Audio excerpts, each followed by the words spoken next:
Il y a vraiment des études majeures qui ont été réalisées. La première d'entre elles étant parue en 2006. Donc ça, c'est les travaux du docteur Jeffrey Gordon qui travaille à l'université de Washington et qui a montré que lorsqu'on transférait le microbiote de souris saines à des souris obèses, en fonction du type de microbiote, on pouvait avoir un transfert aussi du phénotype obèse. Donc, je m'explique.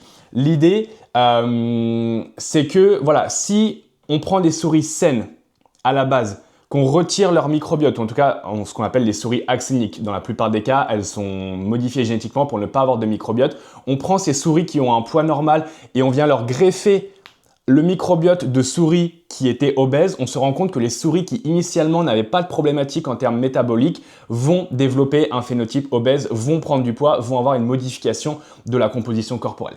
Donc ça, c'est une étude qui est parue en 2006 et qui était vraiment majeure, qui était vraiment révolutionnaire dans le domaine.